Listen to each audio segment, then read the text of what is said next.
MUDA case SC ruling brings relief for Siddaramaiah amid power-sharing dispute with Shivakumar. The Supreme Court's decision to uphold the Karnataka High Court's ruling, which quashed the ED's plea to issue notices and summon Chief Minister Siddaramaiah's wife BM Parvathy in the MUDA land allotment case, has brought temporary legal relief and fresh political momentum. For Siddaramaiah, the timing could not have been more strategic.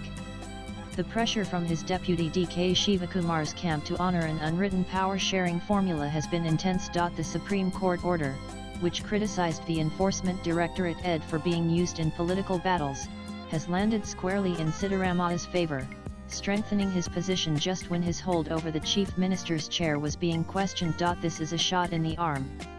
The timing couldn't be better, said a close aide of Siddaramaiah, as talk of a midterm transfer of power to Shivakumar resurfaced in party circles. At the heart of the controversy is the decision to allot 14 sites worth Rs 56 crore to BM Parvathy as compensation for land inherited from her family and acquired by the Mysuru Urban Development Authority MUDA.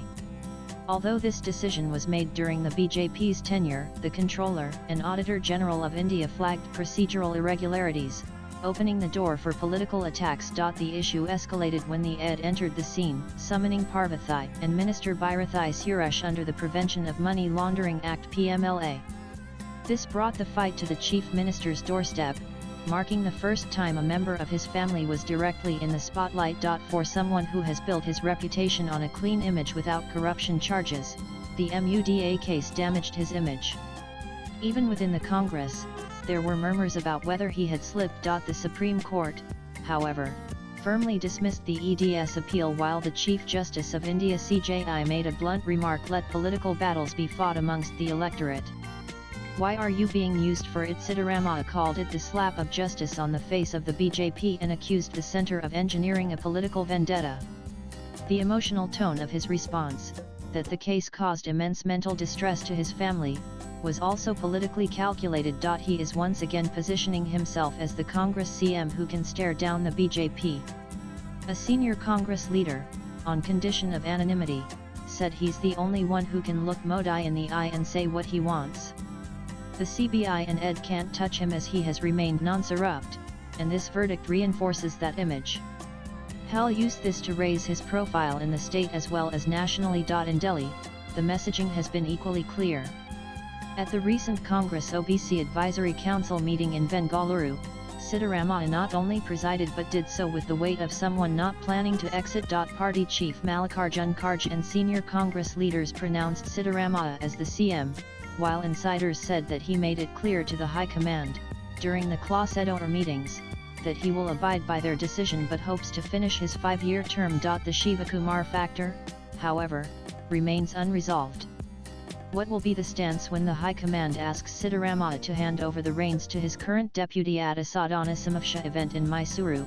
Siddaramaiah's refusal to even name his deputy on stage raised eyebrows and confirmed what many have suspected. When reminded by a party worker to include Shivakumar's name in his speech, he said DK Shivakumar is in Bengaluru and not on stage. We only welcome those present here. We cannot extend greetings to someone sitting at home. It wasn't just irritation. It was a signal. With pressure building from Shivakumar's supporters and talk of rotation agreements resurfacing, Siddaramaiah's very public rebuke made one thing clear: he's not going anywhere. The MUDA case had put Siddaramaiah in a tight spot, not just as CM, but on a personal level. It also came at a time when he took over the reins as the Congress CM for the second time, particularly as a strong OBC leader alongside Kharge. The fact that it involved his wife, even if the land was later returned, complicated the narrative and the clean record he had spent years cultivating. Political analyst Harish Ramaswamy said, the best part of Siddaramaiah is his moral clarity. He's never wavered from his support for marginalist communities and backward classes. He represents a voice that has long been ignored and maligned. Unlike many OBC leaders Lalu and others who've been tainted by scams, Siddaramaiah has largely kept a clean image.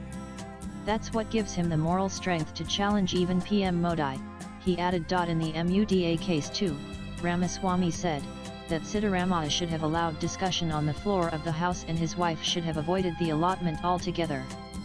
That is one visible weak spot. He has always kept the family, his own wife at home, away from public life. So this case came as a surprise to many like me who knew him closely. 14 sites allotted to her raised questions. It perplexed many in his own circle. Swipe left for next video. Will the Supreme Court ruling help him in the long run? Ramaswamy thinks so. It definitely will. He's the kind of leader who knows how to use a moment like this. He speaks his mind, takes on the RSS and BJP openly, and nobody can intimidate him, not the CBI, not any agency, as he takes pride in his clean, corruption-free image. Latest blogs.